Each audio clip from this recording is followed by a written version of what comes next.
अथर्ववेदे पञ्चमाष्टके पञ्चमोऽध्यायः। यदद्य सूर्यप्रभो नागा उद्यन्मित्राय वरुणाय सत्यम् वयन्ते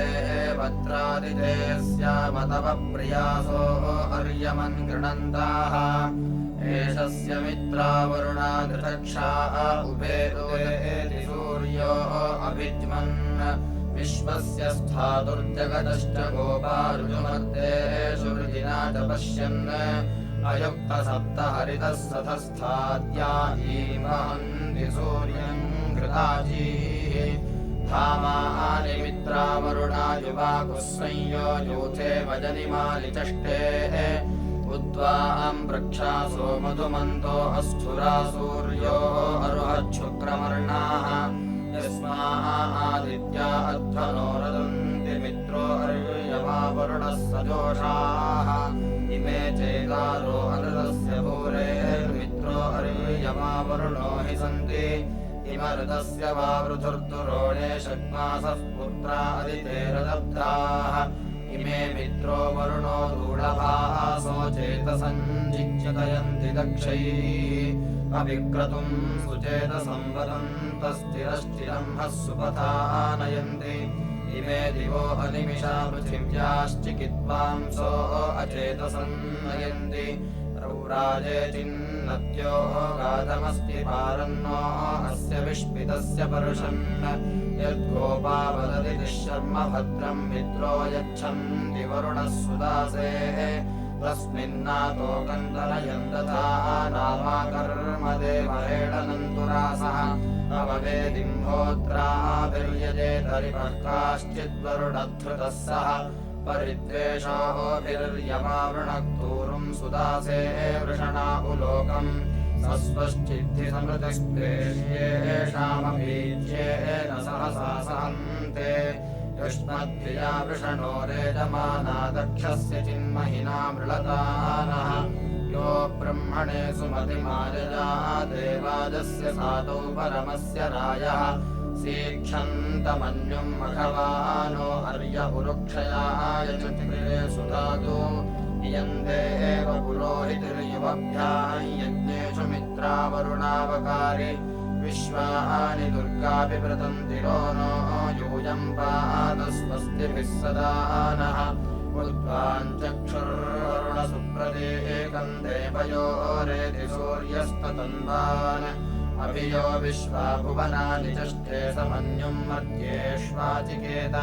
प्रभाम् समित्रा वरुणा वृता वा विप्रो मन्मानि दीर्घश्रुतियर्ति यस्य ब्रह्माणि सुक्रतु अवाथ आयत्क्रत्वा न शरदः प्रणैथे प्रोरोर्मित्रा वरुणा पृथिव्याः प्रतिवर्ष्वात् बृहदः सुदानो स्पशो दधाथे ओषधीषु विक्ष्मृधज्ञतो हरिमिषम् रक्षमाणा शंसा मित्रस्य वरुणस्य धाम शुष्मो रोदसी मद्पथे महित्वा अयन्मासा अयज्वनामवीराः प्रयज्ञमन्मा वृजनन्ति राते अमोरा विश्वा वृषणाभिमावान्नया सुचित्रम् ददृशेन यक्षम् द्रुहः सजन्ते अनृता जनानान्नवान्निन्यान्यचिते अभूवन् समुवायज्ञम् महयन्नमोभिर्हुवेवाहम् मित्रा वरुणा सपाधाः प्रभाम् मन्मान् द्विजसेन वानि कृतानि ब्रह्मजुजुषन्निमानि यन्देव पुरोहितिर्युवभ्याम् यज्ञेषु मित्रा वरुणावकारि विश्वानि दुर्गापि प्रतन्तिरो नो यूयम् पात स्वस्तिभिः सदा नः उत्सूर्यो बृहदर्जीम् श्यश्रेत्पुरुविश्वाजनिममानुषाणाम् समोदिवाददृशे लोचमानः कर्त्वा कृतः सुकृतः कर्तृभिर्भूत् स सूर्यप्रतिपुरो नमुद्वा एभिस्तोमेभिरेतशेभिरेवैः प्रणो मित्राय वरुणाय वोचो नागसो अर्यम्णे अग्नये च विनः सहस्रम् शुरुधो रदन्त्रुता वानो वरुणो मित्रो अग्निः यच्छन्तु चन्द्रा उपमन्नो अर्कमानः कामम् पूपुरन्तु स्तवानाः द्यावा भूमि अदितेऽत्रासीथान्नो देवाञ्जज्ञुः सुजनिमानरुष्वे माहेळे भूमवरुणस्य वायोर्मा मित्रस्य प्रियतमस्य नृणाम् प्रवाहमासि श्रुतम् जीवसेन आनो गम्योतिमुक्षतम् कृतेन आनो जने श्रवयतम् युवाना श्रुतम् मे मित्रावरुणाः वेम नो मित्रो वरुणो अर्यमानस्मने तोकाय वरिवोदधन्तु सुगानो विश्वाः सुपथानि सन्तु यूयम् पात स्वस्तिभिः सदा नः उद्वेति सुभगो विश्वचक्षाः साधारणः सूर्यो मानुषाणाम् चक्षुर्मित्रस्य वरुणस्य देवश्चर्मे वयः समविव्यक्तमांसि उद्वेति प्रसवीता जनानाम् महान् केतुर्नवः सूर्यस्य समानम् चक्रम् वर्याविवृत्संयते तशो वहति तोषु युक्तः विभ्राजमान उषसा मुखस्थाद्रेभैरुदेत्यनुमद्यमानः एष मे देवः सविता चच्छन्दयः समानम् न प्रमिनाति धाम दिवो रुक्म उरुचक्षा उदेति दूरे अर्थस्तरनिर्भ्राजमानः नूनम् जनाः सूर्येण प्रसूता अयन्नर्थानि कृणवन्नपांसि यत्र चक्रुरमृता गातुमस्मै श्येनो नदीयन्नन्वेति पाथाः प्रतिवांसूर उदिते विधेमनमोभिर्मित्रावरुणोदहव्यैः नो मित्रो वरुणो अर्यमानस्मने तोकाय परिवोदधन्तु सुगानो विश्वाः सुपथानि सन्तु यूयम् पात स्वस्तिभिः सदा नः निरीक्षयन्ता रजसः पृथिव्याम् प्रवाङ्कृतस्य निर्नियोदधीरन् हव्यन्नो मित्रो अर्यमासुजातो राजा सुक्षत्रो वरुणो जुषन्त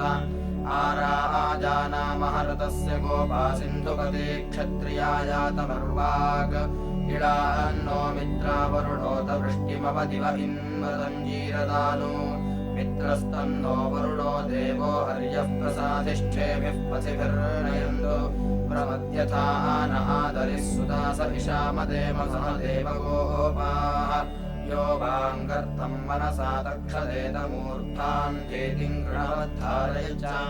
उक्षेथाम् मित्रा वरुणा कृतेन ताराजाना सुक्षितेस्तर्पयेथाम् एष स्तोमो वरुणमित्रतुभ्यम् सोमः शुक्रो न वायवेयामि अभिष्टम् धियो जिघृतम् पुरन्धेर्यूयम् पात स्वस्तिभिः सदा नः प्रतिवांसूर उदिते सूक्तैर्मित्रम् मुवे वरुणम् भूतदक्षम् ययोरसुर्या अमक्षितम् ज्येष्ठम् विश्वस्य यामन्नाचितादिगत्मौ तानि देवानामसुरा तावर्यातानाः क्षितेः करतमूर्जयन्तीः पश्याममित्रा वरुणा वयम् वान्द्या वाजयत्र पीपयन्नः च तापूरिपाशावदृतस्य सेतो दुरत्येतोरिपवेमर्त्याय ऋतस्य मित्रा वरुणा पथा वामपो ननावादुरितातरेम आनो मित्रा वरुणा हव्यजुष्टिम् कृतैर्गव्योनिमुक्षतमिळाभिः प्रतिभावक्रवरमाजनाय प्रणीतमुद्दो दिव्यस्य चारोः एष स्तोमो वरुणमित्रतुभ्यम् सोमः शुक्रो न वायवेयामि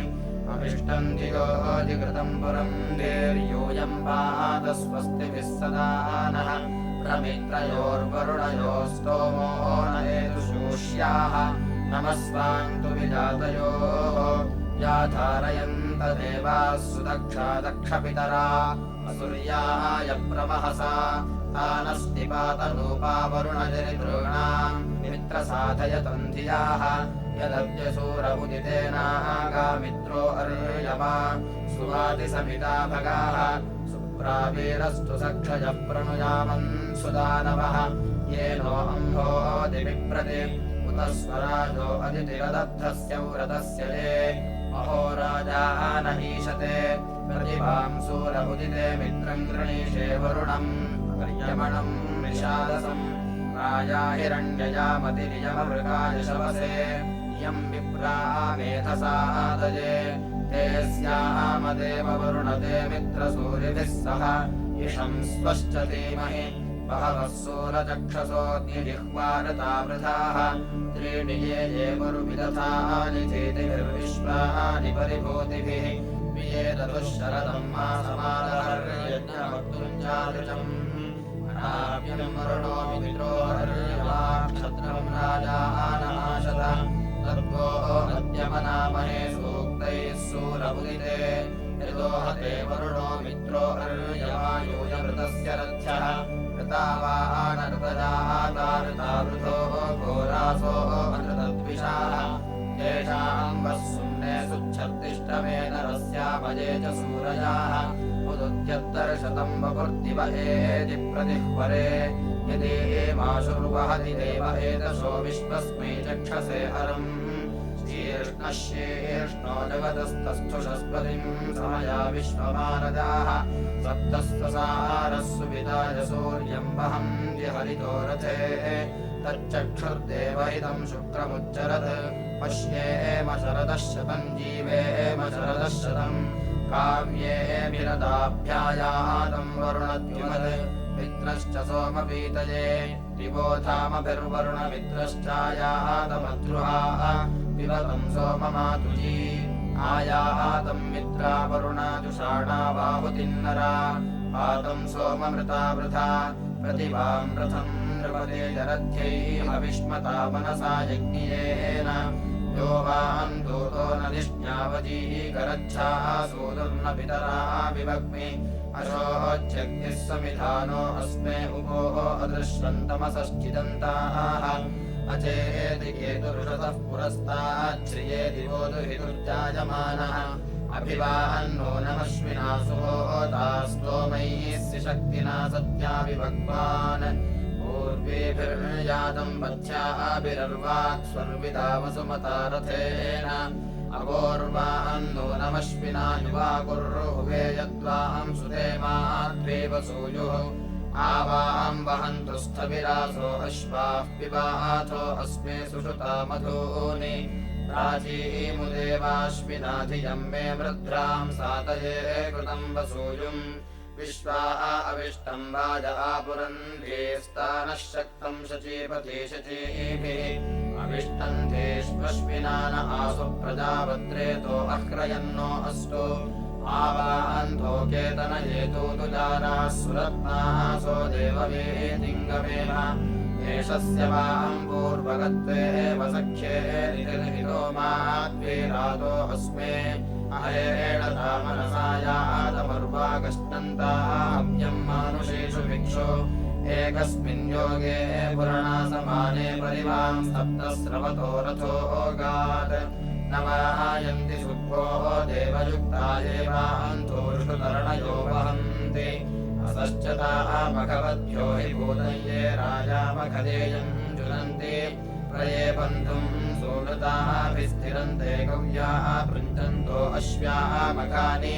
नो मे हवमाशृणुतं युवानायासिष्टं वर्तिरश्विनाभिरावत् तत्तं रत्नानि जरतं च सूरीन् यूयं पादस्वस्तिभिः सदा नः आशुभ्रायातमश्विना स्वश्वागिरो दस्राजुषाणा युवागोः हव्यानि च प्रतिभृता पीतन्नाः प्रभावन्ताहंसि मध्यान्यस्फुररङ्गन्तं हविषो वीतये मे गिरो अर्यो हवनानि श्रुतन्नाः प्रभां रथो मनोजवा इयर्ति तिरोरजांस्यश्विना शतोतिः अस्मभ्यं सूर्यावसु यानः अयं हयद्वां देवया भुवत्रिरूर्ध्वो विभक्तिसोमसद्युवद्भ्याम् आवल्गो विप्रो ववृतीतहव्यैः चित्रं हयद्वां भोजनन्वस्तिन्यत्र ये महिष्पन्तं युजोतं यो वामोमानन्ददते प्रियः सन् उदत्यद्वां जुरते अश्विना भूत्यवानाय प्रतीत्यं हविर्दे अधियद्वर्पहितोति दत्तः उदत्यं मृत्युमश्विना सखा यो मध्ये जोर्दुरे वासः समुद्रे गिरीं वर्षधरा वायो युवाकोः वृकाय चित्यसमानाय शक्तमुदश्रुतं शजवे हूयमाना यावज्ञामपिन्वतमपोनस्तर्यञ्जिच्छत्यश्विनाशजेभिः एषस्य कारुर्जरते सूक्तैरग्रे बुधान उषसां सुमन्माः विशालं वर्धदख्यापयोभिर्यूयं पात स्वस्तिभिः सदा नः आवां रथो रोदसे मद्वधानो हिरण्ययो वृषभिर्याद्वश्वैः कृतवर्तनिः पविभेरुजान इषाम्बोळ्ला नृपतिर्वाजिनीवान् सपप्रधानो अपि पञ्चभूमात्रिबन्धुरो मनसा यातु युक्तः विशो येन गच्छतो देवयन्तीः पुत्राः चिद्याममश्विना दधाना स्वश्वाः यशसा यातपर्वाग्दस्राः निधिं मधुमन्दं पिबाथः विवामृतो बद्धा आयातमानोऽन्तान् दिवो वादते वर्तनिभ्याम् युगो श्रियं पर्योषा वृणीतसूरो दुहिता परितज्ञायाम् यत्ते वयन्तमवधश्यतेभिः परिघ्रंसमो मनः वाम्बयोगात् यो हस्य वामृथिरावस्तमुस्रारथो युजानः पर्याति वर्तिः तेन नश्ययो वृषसोऽव्युष्टौन्यश्विना वहतं यज्ञे अस्मिन् नराः गौरेव विद्युतं वृषाणास्माकमद्य सवनोपयातम् रुद्राहि वां मदिभिरहवन्दे मा वामन्ये नियमन्दे वयन्ताः युगं भुज्युमवमिद्धं समुद्रौदुःसुरर्णसोऽश्रिधानैः वदत्रिभिरश्रमैरौ यजिभिर्दं सनाभिरश्विना पारयन्ता नो मेहवमाशृणुतं युवानायासिष्टं वर्तिरश्विना विरावत् धत्तं रत्नानि चरतं च सूर्येन् यूयं वात स्वस्तिभिः सदा नः आविश्ववाराश्विनागतं नः प्रतत्स्थानमवाजिकां पृथिव्याम् अश्वो न वाजेषु न पृष्ठो अस्त्रादायच्छेतध्रुवसेनयोरिम् सिहक्तिसावाहं सुमतिश्च निष्ठातापि कर्मो मनुषो दुरोडे यो वान् समुद्रान् सरितः पिबत्येत क्वाचिन्न सुयुजाः युजानः यानि स्थानान्यश्विना दधाथे दिवो यह्वेष्पोषधीषु भिक्षु निपर्वतस्य मूर्धनि सदन्ते षण्जनाः यदाशुषे वहन्ता जनिष्ठं देवा ओषधीष्वप्सु यद्योग्या अष्टवैथे ऋषीणाम् पुरोणिरत्ना दधतौन्या अस्मे अनुपूर्वाणि चक्षसुर्युगानि शुश्रुवांसादिरश्विना पुरोण्यभिब्रह्माणि चक्षाथे ऋषीणाम् प्रतिप्रयातं परमाजनायास्मे वामस्तु सुमतिश्च निष्ठा यो वाहं यज्ञो नासत्याः विष्मान् कृतब्रह्मा सपर्योपवाति उपप्रयातं परमावसिष्ठमिमा ब्रह्माण्डिर्च्यन्ते युवभ्याः इयं मनीषा इयमश्विना गिरिमां सुवृत्तिं वृषणाजुषेथा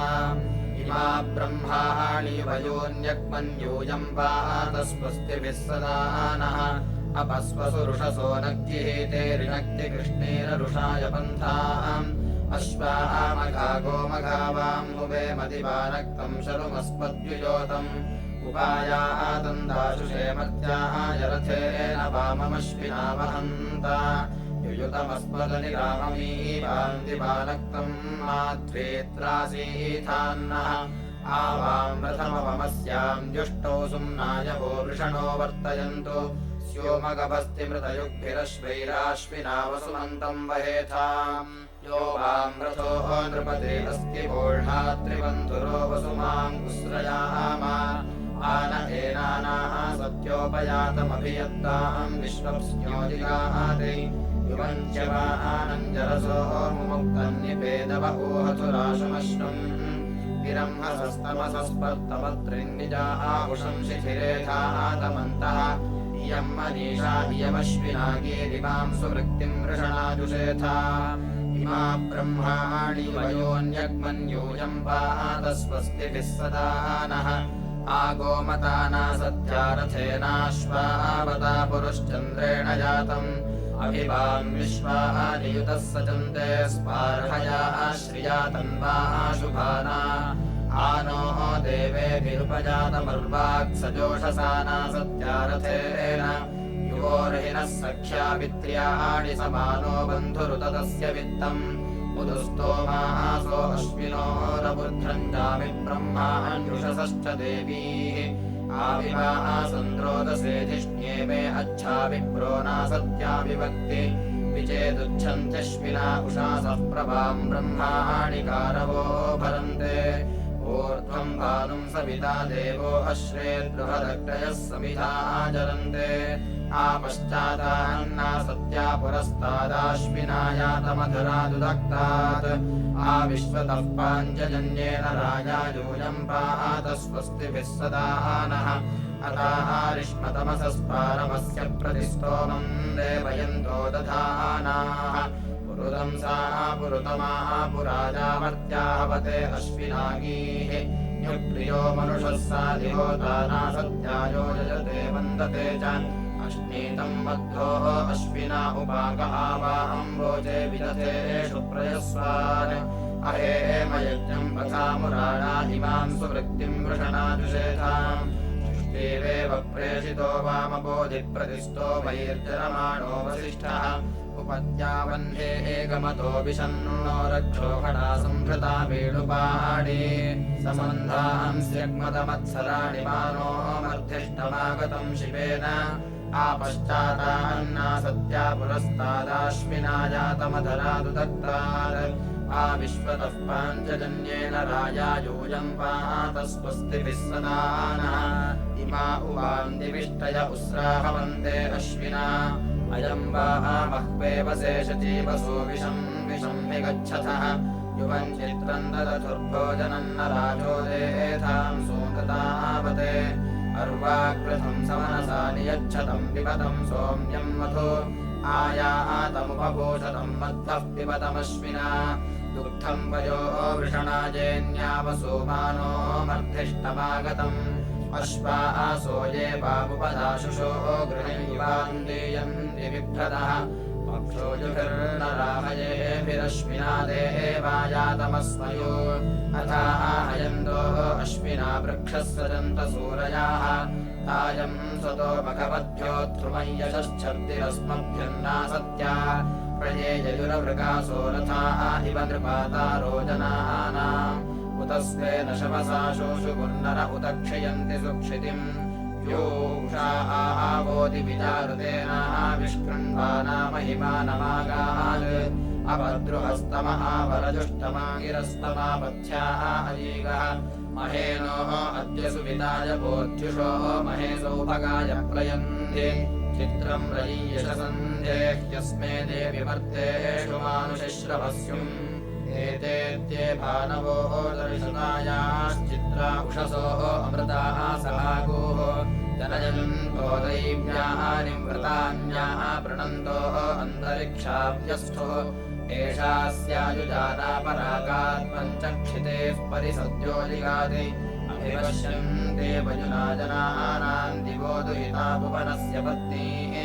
वाजिनीव ते सूर्यस्य दोषा चित्रामकाराय ईशे वसूनाम् वृषिष्टुता निरयन्ते मघोऽन्युषा उच्यते वह्निभिर्गृणाना प्रतिद्युतानामरुषासो अश्वाश्चित्रा अदृश्रन्नुषसंवहन्तः याति शुभ्रा विश्वविशारथेन रथादिरत्नम् विगते जनाय सत्या सत्येभिर्महति महद्भिर्देवी देवेभिर्यजता यजत्रैः रुदद्गृह्णानि ददतु श्रियाणाम् प्रतिगाव उषसम् वावशन्त नो नो गोमद्वीरवद्धे हिरत्नमुषो अश्वावत्पुरुकोजो अस्मे आनो बर्हिः पुरुषताः निदेकर्योऽयम् वातस्वस्तिभिः सदा नः उदज्योतिरमृतम् विश्वजन्यम् विश्वानरः सविता देवो अश्रेत कृत्वा देवानामजनिष्टचक्षुराविरकर्भुवनम् विश्वमुषाः प्रमे पन्थाः देवयानाः अदृश्रन्नमर्थन्तो वसुभिरिष्कृता सह अभूदुकेतुरुषसः पुरस्तात् प्रतीच्यागादधि हर्मेभ्यः तानीरहानि बहुलान्याः संज्ञा प्राचीनमुदिता सूर्यस्य यतः परिचार इवाचरन्त्युषो ददृक्षेण पुनर्यतीव तैर्देवानाम् सथमाद आसन् दृतावानः कवयः पूर्व्यासाः गूढम् ज्योतिः पितरो अन्वविन्दन् सत्यमन्त्रा अजनयन्नुशासम् मान ऊर्वे अधिसङ्गदासः सञ्जानतेन यतन्ते मिथस्ते ते देवानान्न विनन्ति व्रतान्यवर्धन्तो वसुभिर्यादमानाः प्रतित्वा स्तोमैरीडते वसिष्ठा उषद्बुधः सुभगे तुष्टुवांसाः गवान्नेत्री वाजपत्नीन उच्छोषः सुजाते प्रथमाजरस्स एषा नेत्री राधसः सूनृतानामुषा उच्छन्ते रिप्यते वसिष्ठैः श्रुतम् रयिमस्मे दधाना यूयम् प्रातस्वस्तिभिः सदा नः उपोरुजे युवतिर्नयोषा विश्वम् जीवम् वसुवन्ते चरायैः अपोदग्धिः समिधे मानुषाणामकर्ज्योतिर्पादमानातमांसि विश्वम् रतीजी सप्रथा उदस्थादृशद्वासो बिभ्रति शुक्रमश्वैत् हिरण्यवर्णा सुदृशीकसन्दर्गवाम् माता नेत्र्यन्नामरोचि देवानाम् चक्षुः सुभगावहन्ते श्वेतन्नयन्ते सुदृशीकमश्वम् उषा अदर्शिरश्मिभिर्व्यक्ता चित्रामखा विश्वमनुप्रभूता अन्ति वामा दूरे अमित्रमुच्छोर्वीङ्गव्योतिमवयम् कृतीनः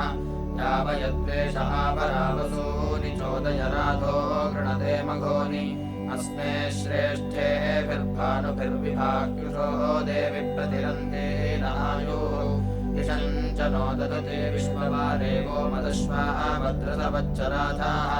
यान्त्वा दिवो दुहितर्वर्धयन्त्युषः सुजाते मतिभिर्वसिष्ठाः सास्मासु धारयि मृष्वम् बृहन्तम् यूयम् पादस्वस्तिभिः सदा नः प्रतिकेतवः प्रथमा अदृश्रन्नूर्ध्वा अस्या अञ्जयो विश्रयन्ते उषोः अर्वाचाः बृहदारथेः रज्योतिष्मदा वाममस्मभ्यम् वक्षि प्रतिशेमग्निर्जलते समिद्धः प्रतिविप्रासो मतिभिर्गृणन्ताः उषायाः जिज्योतिषा बाधमाना विश्वातमांसि दुरितापदेवी एता उद्याः प्रत्यदृश्यम् पुरस्ताज्योतिर्यच्छन्ति ऋषसो विभातीः अजीजनन् सूर्यम् यज्ञमग्निमपाचीनन्तमोः अगाधदुष्टम् अचेति दिवो दुहितामघोने विश्वे पश्यन्त्युषसम् विभातीम् आस्थात्रथम् स्वधया युज्यमानमायमश्वाः सस्सुयुजो वहन्ते प्रतित्पाद्य सुमनसो बुधन्तास्माकासो मखवानो भयम् च तिर्विलायद्धमुषसो विभातेर्यूयम् पादस्वस्तिभिः सदा नः यो उषावः पथ्या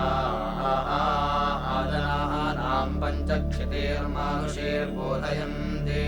सुसन्दृग्भिरक्षभिर्भानुमश्रेद्भि सूर्यो रोदसे चक्षसावः यञ्जते दिवो अन्तेष्वक्तोऽन्विषो न युक्ता उषसो यतन्ते सन्ते गावस्तमहावर्तयन्ति ज्योतिर्यच्छन्ति सवितेव बाहु अभूदुषा इन्द्रतमा मघोऽन्यजीजनत्सुविताय श्रवांसि विदिवो देवी दुहिता दधात्यङ्गिरस्तमा सुकृते वसूनि तावदुषो राधोः अस्मभ्यम् रास्वजावत्स्तोतृभ्यो अरदो गृणाना यान्ताः जग्निर्वृषभस्यारवेण विदृढस्य दुरो भद्रेरोर्णोः एवम् देवम् राधसे चोदयन् यस्मद्यत्सूदृताः ईरयन्ति युच्छन्ति नः सनयेति योथा यूयम् पादस्वस्तिभिः सदा नः प्रतिस्तोमे विरुषसंवसिष्ठा गीर्भिर्विप्रासः प्रथमा अबुध्रन् विवर्तयन्तीम् रजसी समन्ते आविष्कृण्वतीम् भुवनानि विश्वाः एषास्यानम् यमायुर्दधाना गूढ्भेदमो ज्योतिषोषा अबोधि अग्रहेति युवतिरक्रयाणा प्राचिकितत्सौर्यै यज्ञमग्निम्